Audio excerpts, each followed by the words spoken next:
my talk. Here we go. How he said he living life as a gringo, where you question where you fit in every time you mingle. They say you do this with not enough that. My rapping is really bad. This life as a gringo. Yes, hello and welcome to another episode of Life as a Gringo. I am Dramos, of course. And man, first of all, I feel a hell of a lot better than I did last week. My voice has finally come back. I don't sound as nasally, so life is good. But beyond that, I'm really excited to bring you today's episode. So I recorded this last week, and this was, well, if I sound like shit, it's because I was deathly ill while I was recording it, so I apologize in advance. But I recorded this last week as a part of the mastermind that I've been talking about, the Just Be Social Club. And one of the things I'm trying to introduce now, as I've been doing it for a few months, is the idea of guest speakers within the mastermind, kind of on like special evenings, and doing a live podcast virtually where, you know, I record the podcast interview as I normally would, but in front of a virtual audience that can then ask questions, right? So our Ask a Gringo segment will be with live questions from people who are sitting in on the interview. And to be a part of this, you have to be a part of the mastermind, our Just Be Social Club. Now, we currently only have one mastermind going, one Just Be Social Club group going right now. I'm planning on building out a second one. So we've been doing a waiting list, and actually a couple of you who had signed up for the waiting list, I invited to be a part of this, which I think we'll do periodically, depending on if people from the other group, you know, depending on how many people can't attend the live taping, we'll then fill those spots potentially with people who are on the waiting list. So that's why I always encourage people, if you want to be a part of this, if you want to gain access to all that we're doing, email Brenda@mindofayounglord.com and just tell her you want to be put on the waiting list for the Just Be Social Club. Because this is just something I'm really trying to bring as much value and really build a community, you know, around those, you know, who are, you know, from similar backgrounds and who also want to grow and become better, you know. So like this mastermind was all about financial literacy, which I know I've done a couple times as far as topics here on the podcast, and we did Financial Literacy Month. But I think in this particular taping, and my guest was Lucy King, and it just felt different. It was like more of a spiritual financial literacy conversation, and I'll let you kind of see what that is. I don't think I could do it justice, but it was just incredibly motivating, and I know that the people on that call felt something special while listening to her talk and having her answer their questions. And I think beyond just like financial literacy, Lucy's also just like an amazing, I think, life coach in general. So like you kind of got the best of both worlds of somebody who's really knowledgeable on building wealth and investing, but also is an entrepreneur herself and speaks about the idea of like pushing yourself to fulfill your dreams. And one of the things that we will talk about in this conversation, I don't want to ramble for too long, but I know a lot of you have talked about the idea of wanting to be an entrepreneur, wanting to be your own boss. And for Lucy, I actually asked her, like, what is the preparation financially people should do before taking that leap of faith into starting their own business and quitting their 9-to-5. So I'm really, really excited to bring you this conversation. Again, it's a live podcast that we did for our private mastermind group, the Just Be Social Club. And we're planning on doing this every month, having a different speaker who is an expert on a particular category that is not just money related, not just career related, but I want to just bring people from all around the spectrum that I think are just personal growth and wellness related in general. People who are just trying to help others from our community, people who look like you and I, to just be the best version of themselves. So I'm really excited to have this sort of guest series going on and these live podcast tapings, you know, for in front of an audience, I guess, if you will. So that it's not just me asking questions, but that you get to be a part of it as well. And again, have access to people who ordinarily wouldn't be speaking for free like this, and you'd really have to pay a premium to get to work with them, you know. So just really all around stuff that I'm excited about. We're going to keep building this out. JustBe.nyc, at justbe.nyc if you want to follow us on social media. I have so many plans for this brand to just bring it into something that I think is an incredibly powerful tool for our community and those who want to grow beyond just hearing the podcast, beyond just reading books, but also just connecting with like minds and people who are going to push you to be the best version of yourself. So without further ado, let's get into this conversation with Luzy King. This was, again, a live podcast that I did last week as a part of our mastermind group, the Just Be Social Club, and we'll do it for our Mi Gente segment. Mi Gente!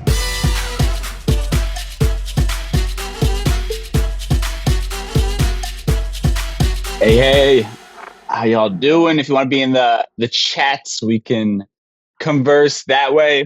There's a couple people who haven't been a part of our masterminds, but they've shown interest. So I thought this would be a great kind of conversation to invite them into it. We're going to be talking about finances and money and all that kind of stuff today. So I'm really excited to kind of bring this info. And at the end of the conversation, we'll open it up to like a Q&A. So save your questions, whatever you might have some interest in. Don't be shy. Lucy is here to help and put all of us onto some game. So I'm excited to see you guys. If you can, while we're doing the conversation, just leave yourself on mute. And other than that, we should be good to go. So this is the first time we're doing like a live podcast here. So we'll see how this goes. But I'm excited to kind of bring you guys in a little bit behind the scenes. So all right, without further ado, my guest today is an investor, a coach, and host of the Say Hola Wealth podcast, Luzy King. How you feeling today? I'm doing great. Thank you so much for having me. And I noticed someone from Portland. So hello, Portland. I love it. Yeah, I'm so excited because I feel like there's endless conversations to be had around finances, particularly when you talk about communities of color, which have been left out of these conversations for so long. And I love getting to meet people like yourself who particularly speak to our community. I know you do a lot of work for Latinas specifically, but in general, I think just having that focus and sort of knowing the very specific things that set us back, personally, I think is incredibly sort of useful and a great vantage point to have. So I'm really excited for you to kind of share a bit about the specific needs that you recognize and why you're doing the work that you're doing right now. Yeah, thank you. Such a great question. So I started my journey out of really, I want to say anger. That's kind of radical, but that's really what it is. I was actually denied access to financial advice because I didn't have 100,000. So going back to what you just said, there is a huge barrier to entry for communities of color. And so a lot of times the requirement is that you have to have $100,000 to start investing. And when I was ready to really embrace on this journey of like, I don't know what it looks like, but I really want to break generational cycles. I was faced with come back when you have 100,000, and then I'm not a quitter. So I told myself, well, I'm going to go find somebody else that can help me. And the next person that I approached was, you come back when you have 100,000. And I'm very curious. So I asked this person like, oh, how many women do you have right now as clients that are Latino, women of color, people of color? And this person had the audacity to tell me, we just don't seek people like that. And it really like ignited this like passion of like, you know what? I'm like, thank you for your time. I walk away because I was very like shaky because I was literally angry. And so I told myself, I walk away, I was angry, then I was crying. And I said, I'm going to become the person for my people, for community of colors, for Latinas. And so here I am. Now I'm teaching everyone the things that I've learned along the way, which is not just about finances, but actually a lot of the generational trauma, generational healing when it comes to money, because we do carry that. And sometimes we don't talk about it, right? Because money is such a big taboo topic. We're like, we want to be successful. We want to be the millionaires. We want to be like this personality, right? But we don't want to embrace those things that really hold us at the core. Yeah. Yeah, that's completely true. I think it's money's like this faux pas, and it's this sort of thing that we hold close to us because we want to appear successful, and then in doing that, we oftentimes shoot ourselves in the foot because we're not asking the questions that we should be asking to actually get us to where we want to be, right? And just out of curiosity, the $100,000, was that for like investing in Wall Street, like stocks? So that was to be able to have access to what I call somebody else's brain. So to work with a financial advisor that was going to teach me how to start, what was the best investment strategy. And because the media is really focused on, keeping rich people rich, I also believe that in order for you to become an investor, you needed to have 100,000. You can start investing with $5. And you don't need to pay for somebody's knowledge or somebody else's brain to do that, because we have the power to learn that. Finances, investing has zero to do with math. It's more of like you embracing that you really want change, and just that little fire that you feel like, I want to be successful, I want to create change. Just grab that and say, I'm going to do it. And it's just a decision. Investing and becoming an investor is just one decision. Yeah, I love that perspective, and I want to get you to like just kind of break down in the simplest form for someone the way they can start with whatever they have. But before that, there's one thing that you had on your Instagram that I found really fascinating, and it's around, a mindset, obviously. But you talk about the idea of decolonizing your mind, and I'm curious what exactly you mean by that. Oh my God. I was like, he looked me up, he knows. So the way I like to describe this is communities of color had been conditioned to believe that in order to be successful, you need to have a college degree, that in order to be successful, you need to own a home, that in order to be successful, you need to have a 6-figure salary, right? You have been conditioned to believe that if you have a good credit score, you are worthy of like this amazing privilege, right? And all of those success rules were not created by people that look like us. So when I'm talking about decolonizing, is really embracing that you need to break up the rules and choose what works for you, and let go of this belief that, oh my God, I want to become an investor, but I need to have a perfect credit score, because investing doesn't require a credit score, by the way. Investing doesn't even require you to have a work history. And so going back to decolonizing, communities of color have, of course, been oppressed politically, we've been persecuted. I mean, all of these things, right? And because of that, we have learned to code switch, and we have learned to have this belief that we are the help. I mean, I'm a corporate housekeeper, and I used to believe like, oh my God, I'm the help. That is who I am, right? I'm second, somebody else comes first. And now I'm like, no, I'm going to take up space, and I can come first, and that is okay, and it's safe. Yeah. I absolutely love that. I think, I mean, this resonates for me personally when I think to even like my father, and I've kind of talked about this a bit before on, I think, previous episodes and in our mastermind, but my dad would always sort of say, when I would kind of say, why can't we do something? His excuse was that the people you see that are rich or successful, they were born into money. So therefore it's like not for us at the end of the day. Right. And those were his own limiting beliefs that he was taught and what was passed down to him. And if I hadn't sort of embarked on my own journey, I might have just continued on that sort of generational curse of believing that this world of not living paycheck to paycheck or not, having anything to leave behind my kids when I'm gone, just thinking that that was the norm and that was what was destined for us. Right. So I want to really dive into that a little bit when it comes to the idea of trauma and limiting beliefs. Right. And, even for me, as much as I've done, I still have this blockage when I tell myself I want to now take it to this next level. I want to take it to this next level. And it's always this constant tug and pull that I have to remind myself, you can do this. No matter how much sort of proof I can show myself, you went from this to this, there still is like that conversation that needs to happen. So can you talk about maybe some of the things that you did to kind of get out of your own way, and how you also coach people who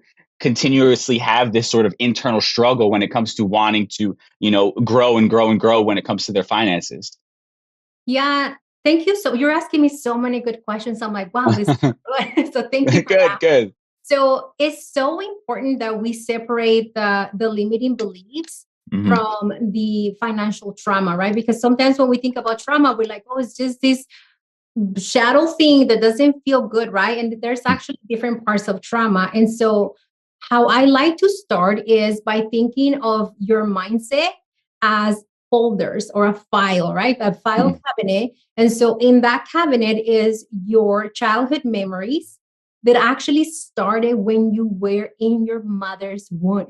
So a lot of us, especially people of color, are already born with trauma, right? And we don't like the word trauma because if you're anything like me, we automatically assume like, man, I'm broke, right?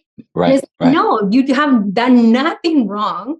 And so that trauma starts with the wound. So just picture folders, right? And throughout our lives, because of events, things that we see, with things that we experience, things that we hear, these memory files are created. I don't know if any of you watched the movie Inside Out with the core memories. Some of you are like saying yes. So, okay. So it's a cartoon for kids. And essentially our money memories are created. So if you witness, I'm going to go back to you, Dramos, and the story that you shared about your dad. Yeah. If you as a kid witness your dad is struggling financially and always wanting to like not shine too much or not be too much, that is probably why right now you're like, man, I'm a go-getter. I'm going to get things done. But there is something there that it still keeps you from like really getting to the point because subconsciously you're like, well, my dad growing up told me that I shouldn't done X, Y, and Z, right? Sure. A lot of witness our parents argue for money. And so now we associate money with argument. And for a lot of communities of color, money arguments are like the norm, right? It's like drinking water, but life is not meant to be lived like that. And so understanding what happened to me growing up, and one of the best exercise that I have my clients do is actually write their money story. So write down like, what is your money story, right? Think of it as like, you're writing a letter to somebody else to explain who you are, but from a perspective of money. So for example, in my case, I grew up moving so much, right? So my money story was like, financial stability is not for me. We have to struggle. There was a lot of abuse happening to in my house, financial abuse. And so I grew up watching that. And then it translated into me wanting to be successful. But once I was successful with following the rules that were not created for me, like this 6-figure salary, making it to, college, all of these things, I realized that even though I was financially healthier, I wasn't feeling it. And then our body also remembers a lot of the trauma that happens. Yeah. So a good way to like alleviate all of these hiccups, what I call, is that you have to allow yourself to learn from even somatic coaches, right? Like it's so wild for us to think about money and somatic work, but it's very much intertwined. And so think about your memory files and also do this exercise of financial forgiveness. Like, who do you need to forgive for your money mishaps, right? And so these things will really make you feel like, wow, maybe you have debt right now and you feel so much shame for that, but also think of the opposite side of that. Like, what is your debt trying to teach you? And how has your debt helped you get ahead, right? Because society, and of course, capitalism is all about like, debt is bad. There's good debt and there's bad debt. And it's like, debt doesn't have a moral value. We are just listening all of these rules, all of these things that we must follow, but they were not created for us. In fact, this is probably why the marketing is so strong, because they want to mess with people like us, where I'm like, I'm not good enough. Like, I shouldn't be in debt, right? And I always say this, when communities of color borrow money, it's called debt. But when other people borrow money, it's called leverage. So understanding the language of how finances work is really going to help you feel lighter right away. Yeah. No, I love that point right there in leverage and debt. I love how you differentiated that. I want to ask just one more thing, because you have me kind of on a train of thought here. You're talking about how many of us grew up watching our parents fight about money. And I know that that's very much true for me. My mom used to have me hide the mail so my dad didn't see the bills coming in and things like that, right? So money was obviously a point of contention in their relationship. And then it was, that tension was passed down to myself and my sister just living in that household. So how do you develop a healthy relationship with money inside of your marriage or your relationship with your partner as well? Yeah, so I love sharing this story about my partner because so my partner is Caucasian, he's a white man, Mm. and he comes from very humble beginnings, just like I do. Our story is very, very similar. Yeah. We've been told that we were cut by the same cloth because our story is so similar, even though we're not, physically the same. But I remember the time when I was going to have my first money conversation with my husband, and I'm in the Mm. kitchen. And I was so nervous. And Mhm. as I'm getting ready to tell him that I purchased something without consulting him, right? And I'm talking Yeah. about like $10,000. And Yeah. I'm walking into the kitchen and I'm grabbing the counter and I'm starting to shake. And I'm Mm. telling him, and I'm like, "Ooh," and he's like, "That's great. That's great." And I'm like still shaking and I'm like, but what do you mean it's fine? And I start like acting the way my mother will act. And so Mm. I literally I was a reflection of how my mom was acting with money. And then my husband looked at Mhm. me and he said, "We are safe with money." He's like, "We are not our parents." He's like, "Why are you trying to argue with money?" Mm. He's like, "We're fine." And then he just gave me a big hug. And I was like, whoa, right? And so Yeah. a lot of the reactions that we have to money is because we literally saw our parents argue, right? So sometimes our Yeah. reaction to money are just what I call a shadow belief of what our parents were Mm. doing. And so in order for you to break away from that, is really a stop for like 1 second and just think about like, how do I want this conversation to go with my partner, right? Because Mhm. now I have beautiful conversations with my partner about how we're going to reduce our taxes, how we're going to, hire kids, how we're going to do all these financial moves. And I have a Mhm. 5-year-old who's watching. And sometimes I get so emotional because I think of her, right? Like, wow, her money story is going to be full of partnership, collaboration, Mm. abundance, right? Versus me, where it was like scarcity, fear, trauma, all of these, right? Yeah. And so Mhm. slowing down always helps, always helps. Take a deep breath before you have a conversation with your partner, but also show up as who you want your partner to be. For example, when I show up with my partner now and I'm like, "Hey, I'm going to spend $20,000, right?" I'm not like, "Hey, Mhm.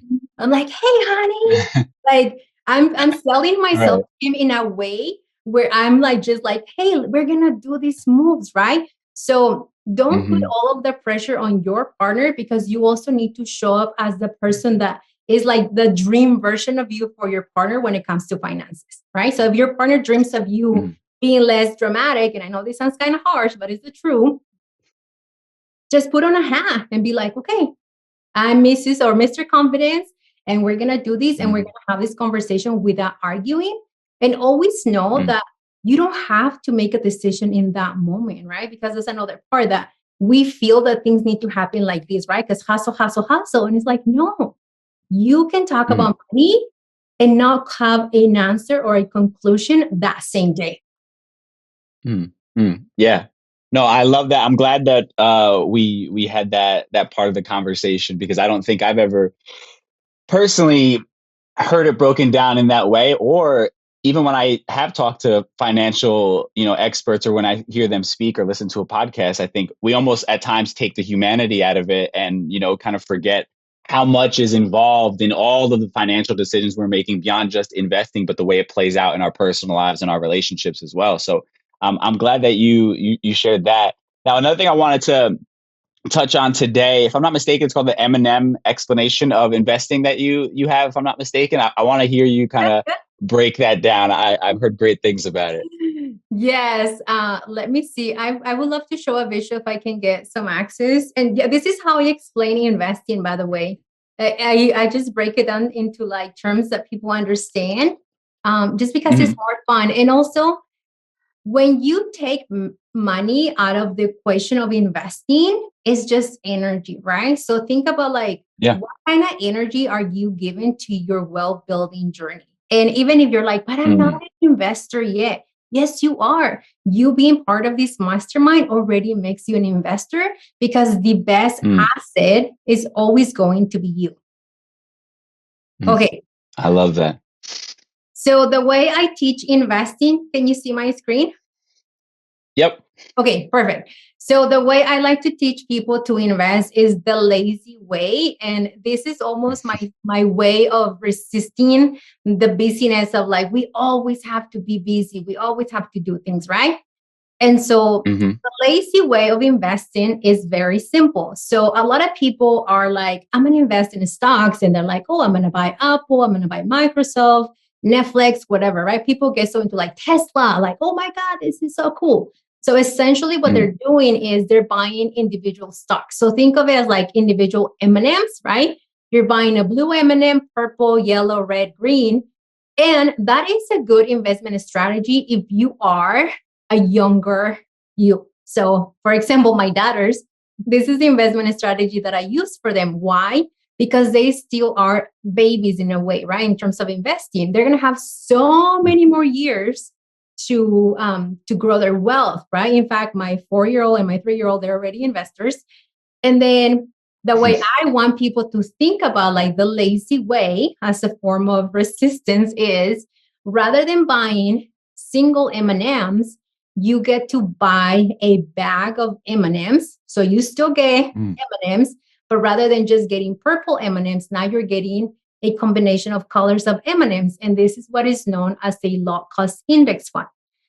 So this way gives you exposure to 500 of the largest companies in the US, which already includes Apple, Tesla, Google, Netflix, Johnson & Johnson, all of these big companies that we love, right?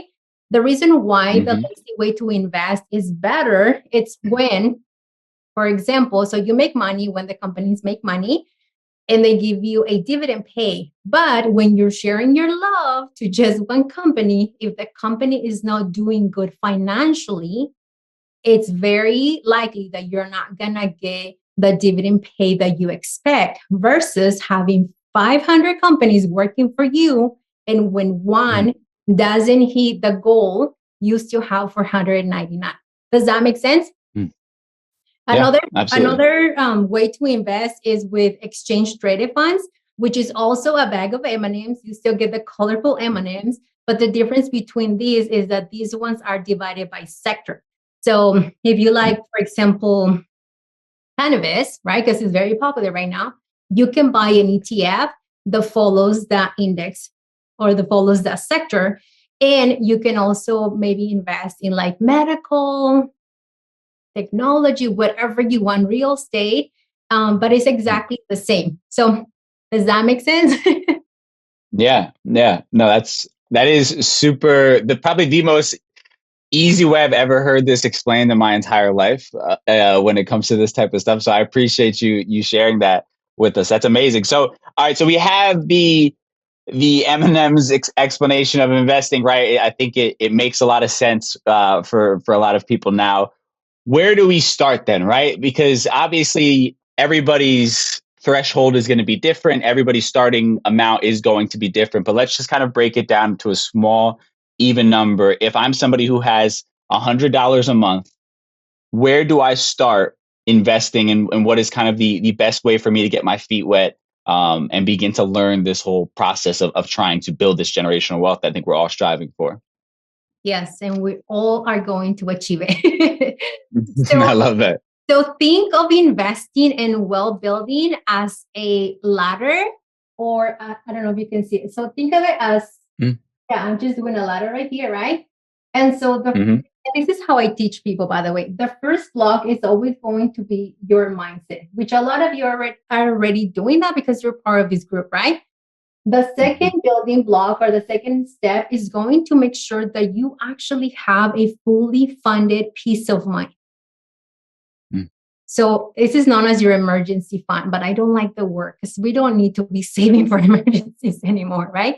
So your peace Sure. of mind fund, if you can save 1,000, 2,000, start there. That is like your second block. The reason why you want to do this is because we all know that life is going to happen, right? It's not if it's going to happen, but it's when it's going to happen. And so you want to have this money set aside in a high yield savings because your money, the moment you open that account, your money is already making money. It's not giving you as much as the stock market, but it's giving you money. And your money is already working for you. It's like, again, the lazy way, right? Then after that, you want to make sure that you check in with, if you have credit card debt, that's the one that you want to get rid of first. If you don't have credit card debt, you're good to go and investing. Even if you have a student loans, you can start investing. And so the way that you do that is find a brokerage. Like, who do you want to work with? Like, I like Fidelity, Vanguard, and Charles Schwab, just because they have been here the longest, right? Like, I don't trust, who's the newer guys? Somebody help me. My money. E-Trade or Robinhood. I'm like, wow, I can think of that. Robinhood. Yeah. Like, so they are so new, right? And if you follow the news, there's some like, hot things happening with them. And so I trust the institutions that have been the longest. And so to open an account, all you need is your social security or ITIN, your tax ID, your address, your name. And then after that, there's 6 steps into investing. So you open the account, you have to transfer money from your check-ins into this investment account, which is just an account, just like your checking, okay? Then you have to go back and you have to buy something. And what you want to buy, depending on where you want to go, do you want the single M&Ms or do you want the bag of M&Ms, right? I hope you say the bag of M&Ms. And then after you do that, you have to click a couple of things that are reinvest dividends and monthly automation. So if you're not investing yet, I always say start with $50. $5 is good, but 50, you actually get to see that your money works for you and just let it be, right? Now, if you are someone who says, Lucy, but I just want to invest because I want to be rich like in 5 years, it's not going to happen. And I will tell you why. Because you need to master the building blocks before you get to the top. Because guess what?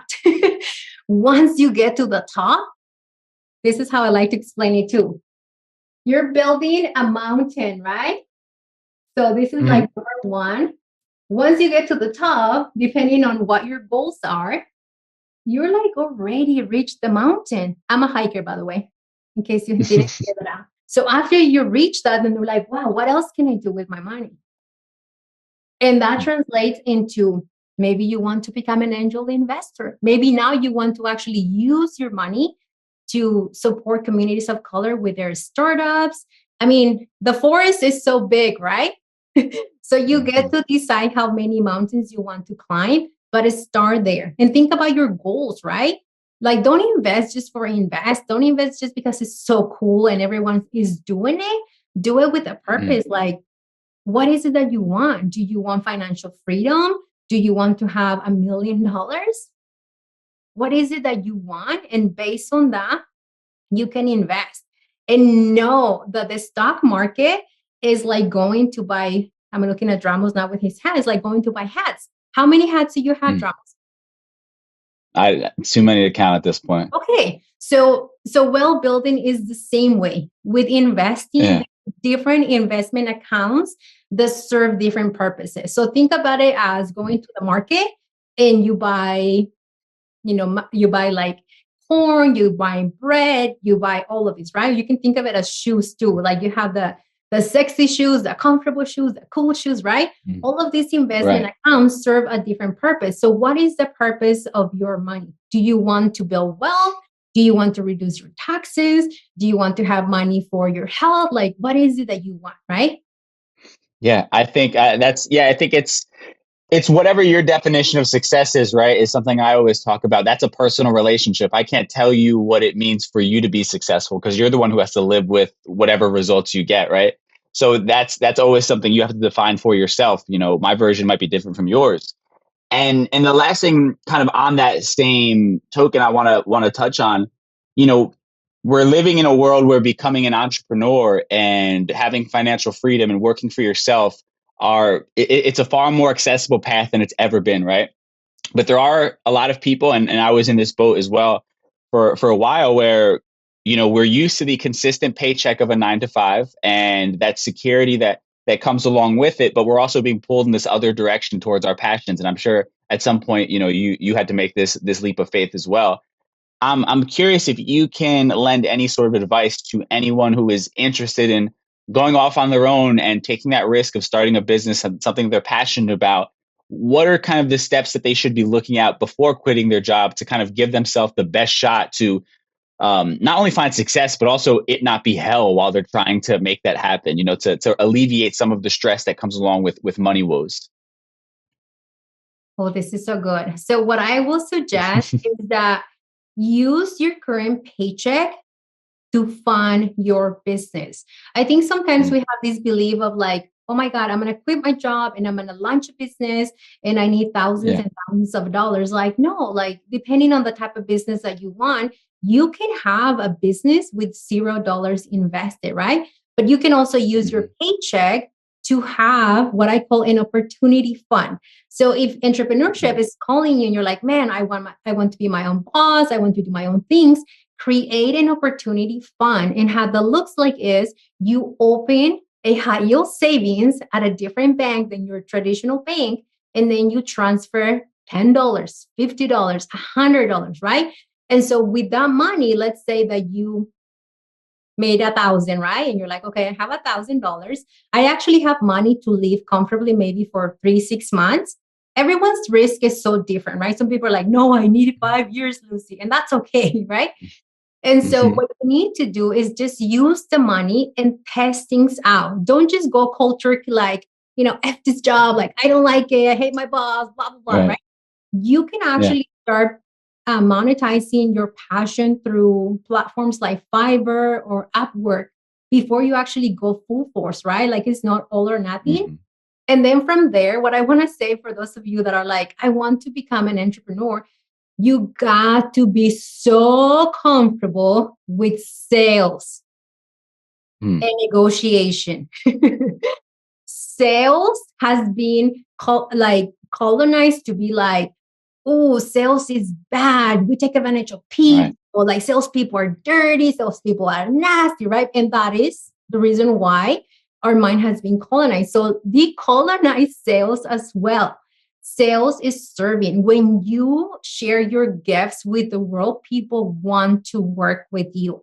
So like literally fall in love with sales. And if you're like, man, Lucy, but I'm not comfortable selling. Who's going to want me? Oh my God, I want to bomb it. That's some inner work that you have to do seriously, because selling is serving. And also learn negotiation.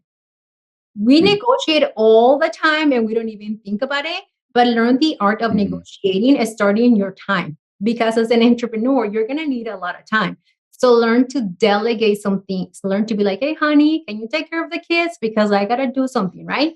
And so those two things will really go a long way. Those two things alone will make you a millionaire.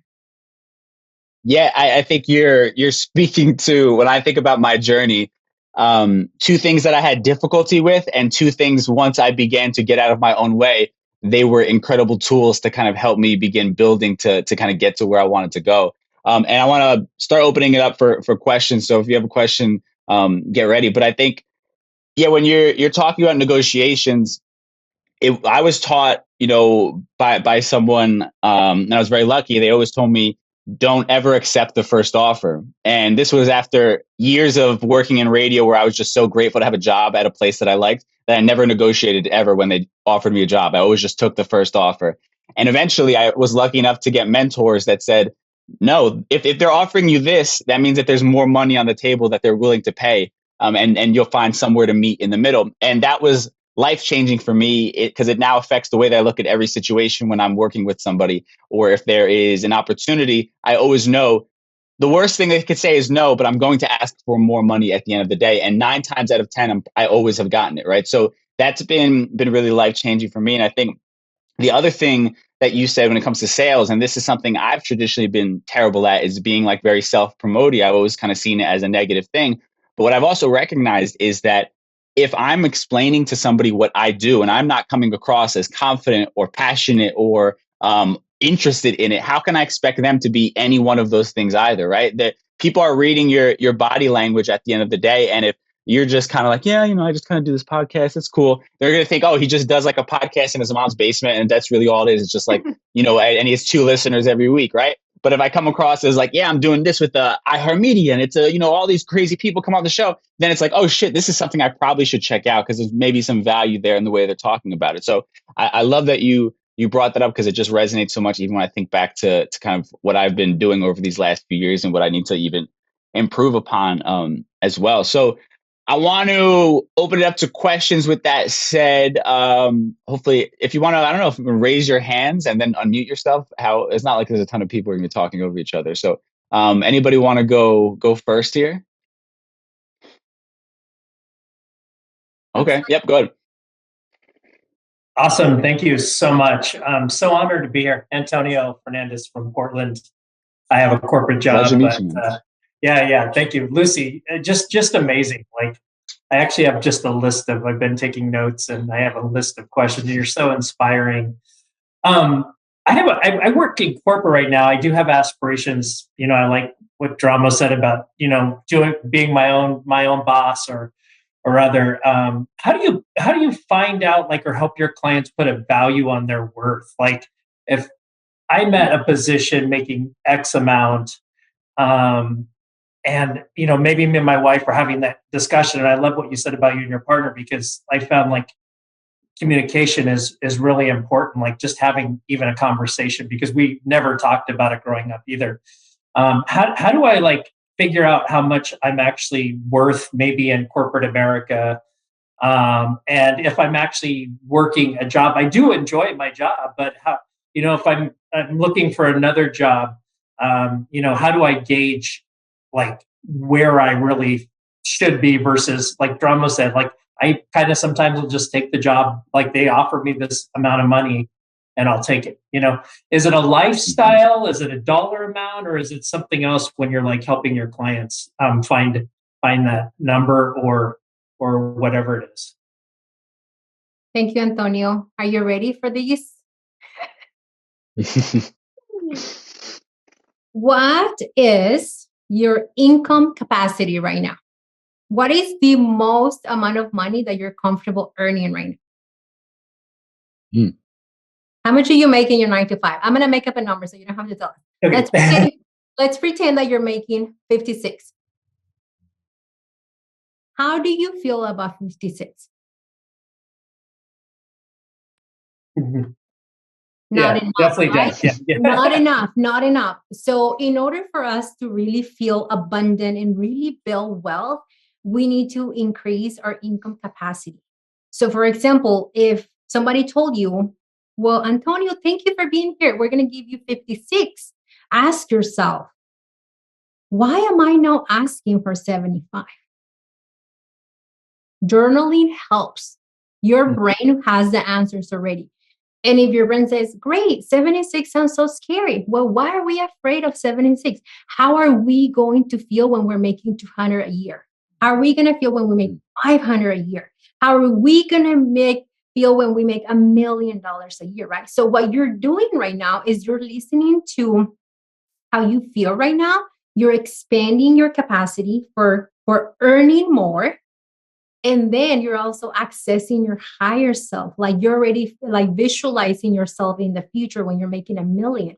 And so in order to earn more, you need to grow the capacity.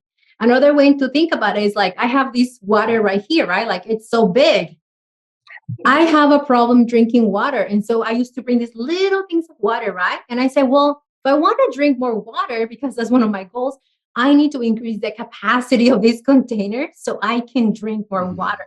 with earning is the same, right?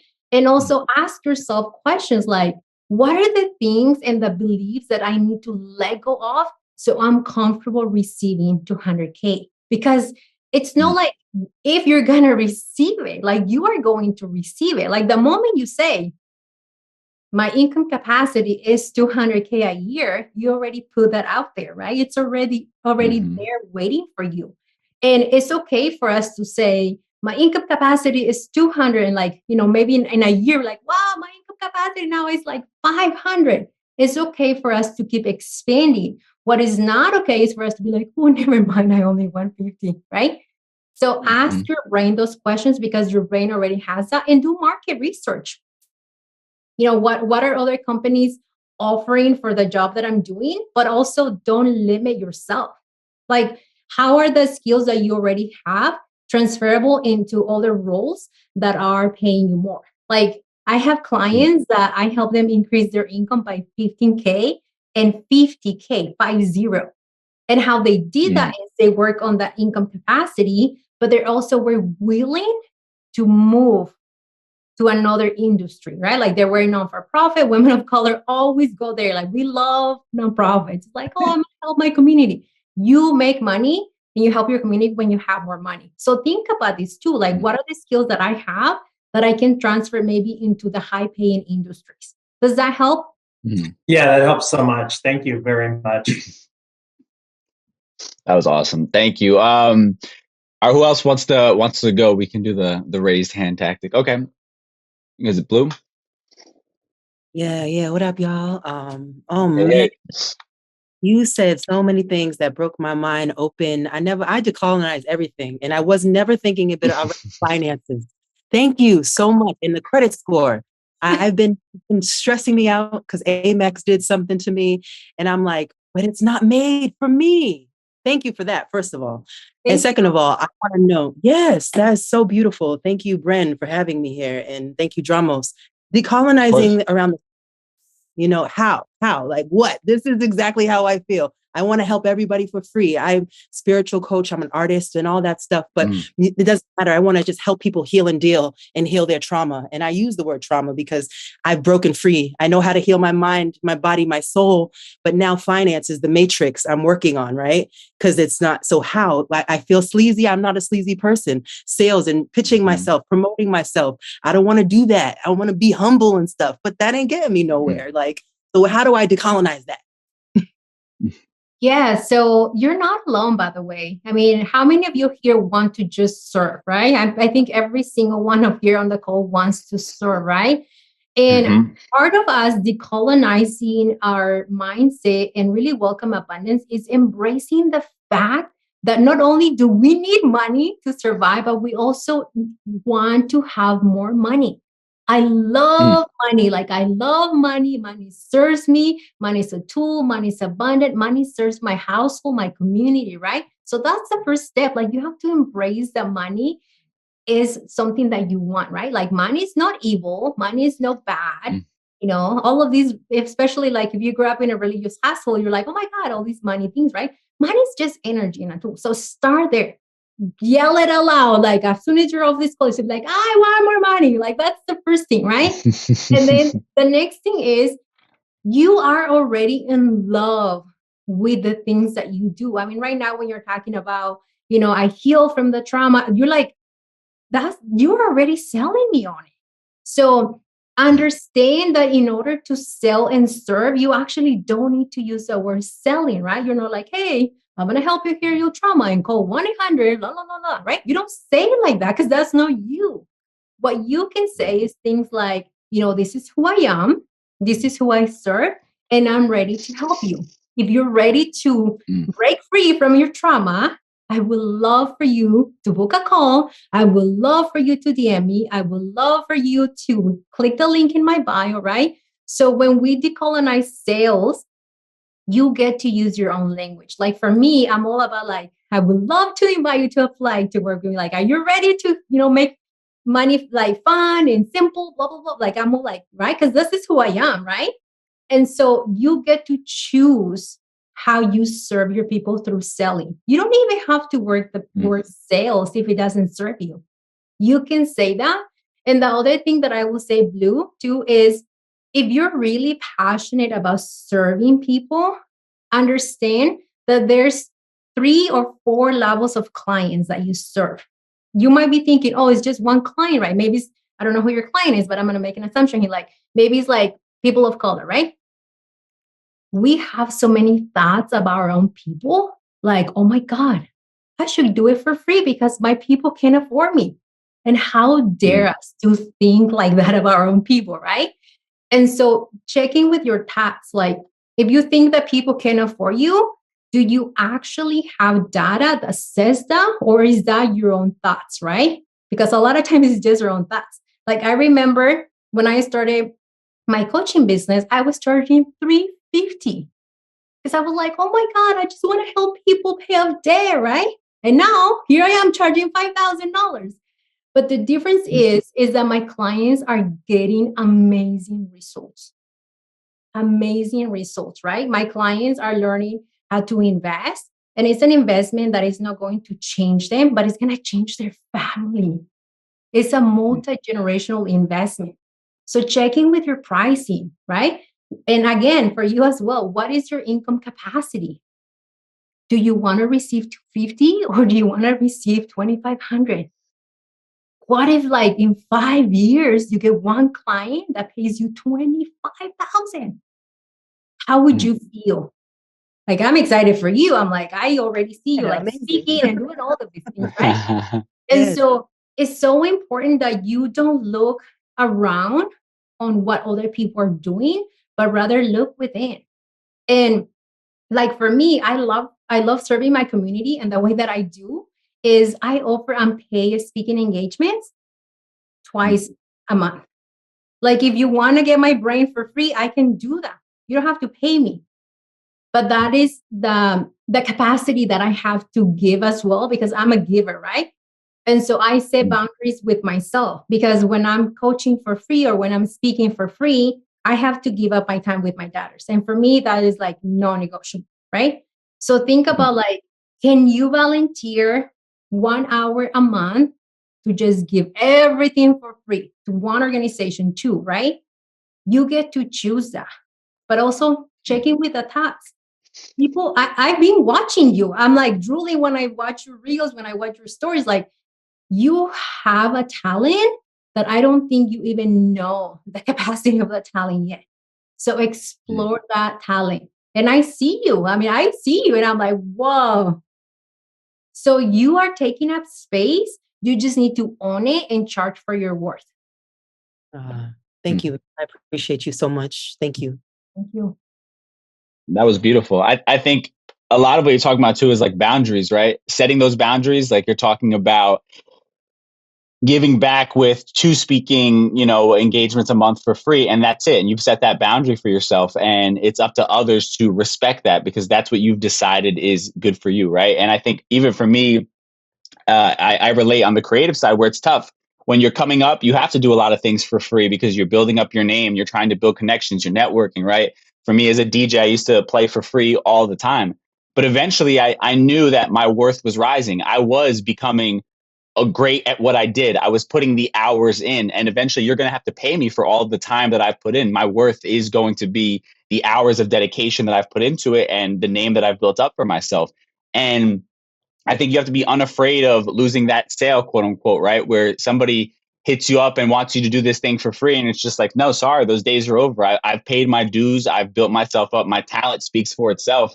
This is where I'm at now. And I can't go back to the days that you remember me from. And some people are going to tell you that you switched up on them. And they're going to tell you that now you think you're too good for it. And you know what? I am. And that's okay. I should be. I put in the work. I put in the time. I put in the effort. I've worked my ass off to get to the point where I can say no to that if I don't want to do it, right? Where I can question, is it worth me leaving my house? And if it's not, sorry, that's not what I'm trying to do. Respectfully, I've earned the right to say no to that. And I think that that's where we all have to kind of begin to get comfortable, depending on what, where we're at with our journey, but learning to love ourselves in that way where we can set those boundaries and understand what we're actually worth at the end of the day. All right. Anybody else want to add some questions in there? We could do the hand method. Seems to be working. Lucy has called out Jade. It's okay. So that's Hey, I am happy. Nice to meet you. Happy to see everybody on here.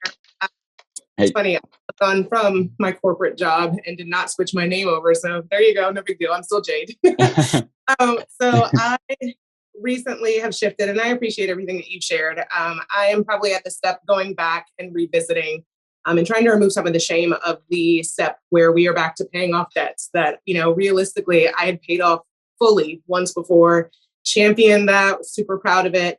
And I realized in the reflection of, what is my debt teaching me on this go round, it's realistically that shift in my mindset of always having a lot of, from a background standpoint, a lot of luck financially, putting it out there and feeling aligned with things that when I was down to my last, like an opportunity would present itself or something would open. And I moved a lot of times, especially throughout my 20s, really consistently with that. I now have shifted my mindset realistically that I want to show myself to be found trustworthy of financial abundance. And that's a quote from Tony Jones. I listened to her affirmation for a song called Currency that just talks about money being fluid, energy. And by focusing myself there, I, have that quote I dropped into the chat, literally what Drum was saying about, yesterday's price is not the same as today's price. So getting comfortable with asking for that worth has been something that I have been challenging myself through in a corporate environment, because I have a skill set and there's a background that, I work in HR. So I have a lot of transparency and things that I can see that others, don't always have access to. And I try to use that as a tool, with my team, people that work directly with me, or when we're hiring people, to challenge them to make sure that they are also asking for their worth so that I can see that, returned. The question that I have is, as I continue to move forward with those next steps, and I have essentially opened or expanded my mindset to play with figures to be able to say, like, I want to have this by this time. Is there something additional outside of the stair step of goals that you see effective in daily routines of, your clients or people that are highly successful in not falling off the bandwagon to just stay determined? Because when there is, a financial setback, it can feel a lot more triggering because we all have those financial wounds and trauma. And so what are those things that kind of keep your energy moving, in that place to let people know, like, okay, that was a major loss. And here's how we're going to bounce back. Thank you so much for asking. And I'm so glad you're here today. So one of the things that I want you to know is that having no debt, it's a fake story. Corporations have debt. Apple has debt. The US government right now has debt. Right? We put so much more value into debt. We're like, oh my God, I'm failing. I'm not smart enough. I have debt again, right? It's like we're running. It's like, yeah, the way I think about it is like if you start to running like, oh, I'm gonna sprint to the end, and you're like sprinting, and then your body's like, what the heck did just happen? Like we're not doing this, right? So you need to be comfortable with that. My household paid $220,000 in student loan debt in 36 months. And I was like, woohoo, I'm free. It's like, no, it is like a fake story. You need to be comfortable with debt. You need to be comfortable with leveraging debt. What if the highest version of yourself has to sit with like $50,000 in debt, $500,000, right? So don't think of like, oh my God, I have debt and it's gone. Like I have to go back in debt after paying $220,000. I have to go back in debt, but this time was $500K in order to get where I am today, which is $500,000 now invested. So you need to be comfortable with debt. I don't want you to ignore your debt or be like, oh, I need to be so comfortable that we're like ignoring each other. No, you need to know your numbers, but know that your debt does not define you. And you use the word like trustworthy. Trustworthy to who? Institution that were, formed to keep people like us from growing? I think it's to myself. It's really focused on being trusting myself with that level of financial abundance and releasing to know that there's not a set number. Like I truly believe that, if I'm driving into work and I pass the Mega Millions, I'll be like, I could do something with that number. You never know myself. Yeah. So It's So that's trustworthy. good that you know that you need that for you, that your body needs that. And the other thing that I want you to know is that success and abundance and wealth is just like the stock market. Mm-hmm. Right? We think of success of like, woohoo, I'm going to go from A to B and I made it, right? Success, it's like this. There are days when you're going to be like, oh my God, Jay, we're such a badass. We love you. You're the best. And then there's where you're like, I'm a failure. What am I doing? Nobody loves me, right? And then the next like, no, girl, wash your face. Let's get up. Let's go back at it because we're HR. We know what we're doing, right? So own that. I almost said a bad word. Own this so much. Own the ups and the downs because that's part of life. Honor your body. Listen to it. If like me, I'm thinking of like there's days when I'm like, I'm gonna eat super healthy. And then the next day it's like, I'm gonna eat Takis all day, right? So own that. Own the fact that you're gonna have good and bad days. And actually, when you're on these points in your life, your career, your day, your journey, whatever it is, what are you learning right here? Because that we think that growth happens right here. And no, growth is happening down here, right? And so own those moments of your life. And I have journals like all over my house now. Like journal about it. Like how do you feel, right? What is your day? And also come back to the what you just said, like trustworthy to myself. Is that true?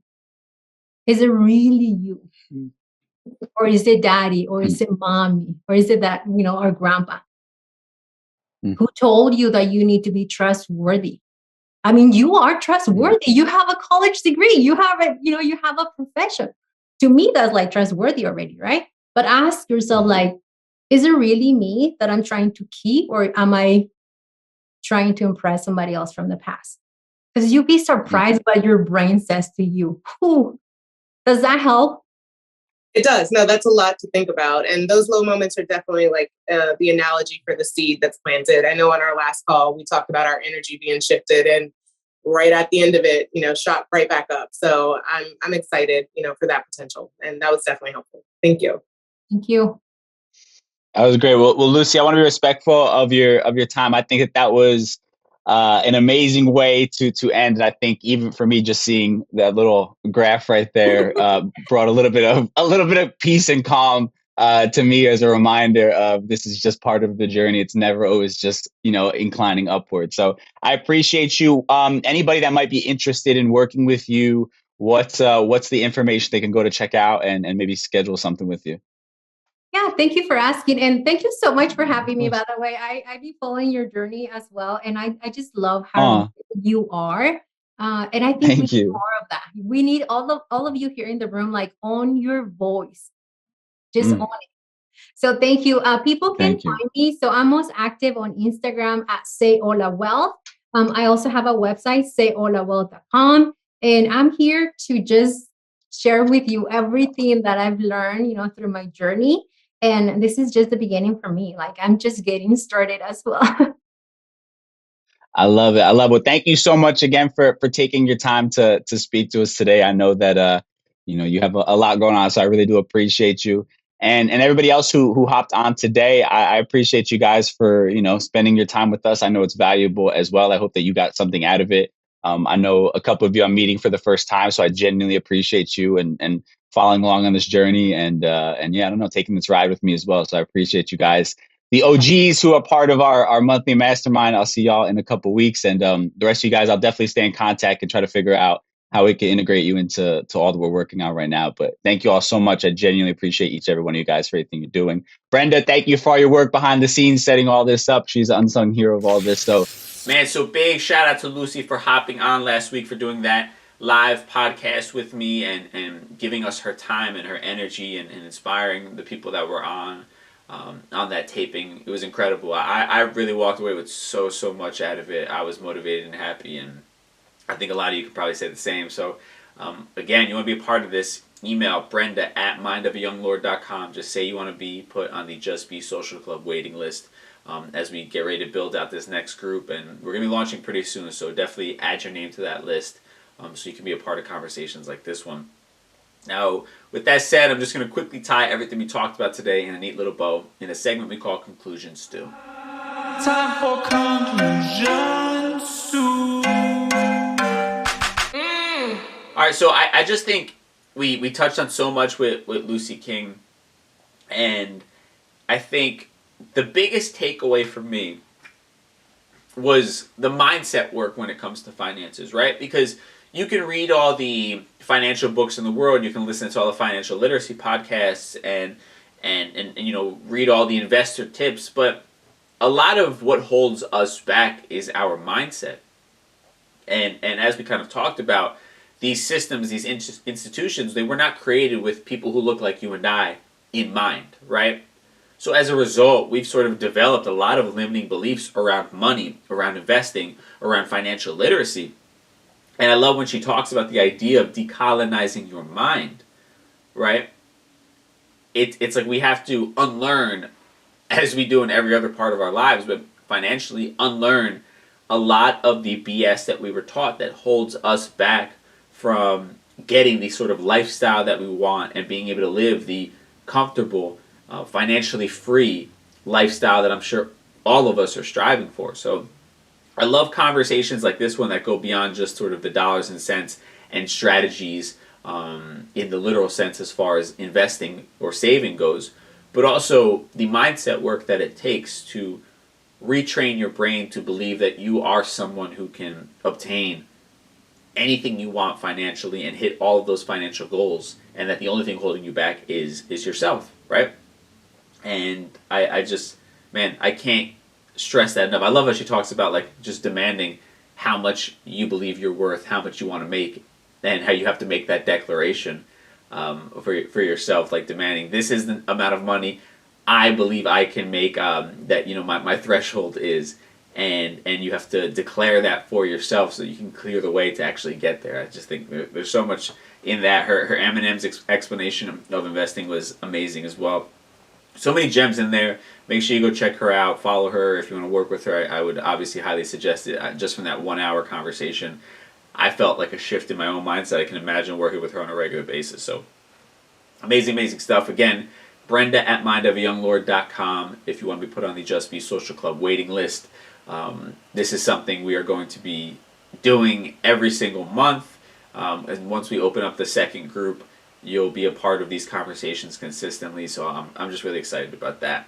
And justbe.nyc if you want to pick up my book, you want to pick up some merch. We're doing a brand new drop on, I don't want to say the date yet, but it's coming in a couple of weeks. I'm really excited about that. We're going to have some accessories for you to use for meditating, some free guided meditations, some stuff for the home to kind of get you into your vibe, to protect your peace. That's the theme for this this new drop that we're doing with the merch and the accessories and things like that, and overall the movement that we're creating for the summertime. So I'm really excited about that.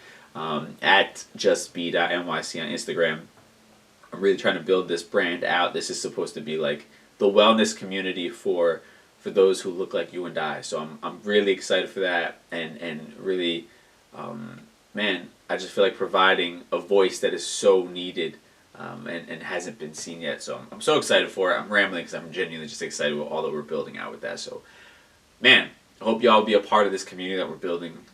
Those of you who were a part of that podcast taping and Just Be Social Club in general, I thank you so much for it, and I'm really excited that you guys are putting forth that effort towards growth and bettering yourself. And that's it, man. On that note, I'll catch you on Thursday for our Thursday Trends episode. Till then, stay safe and we'll talk soon. Peace.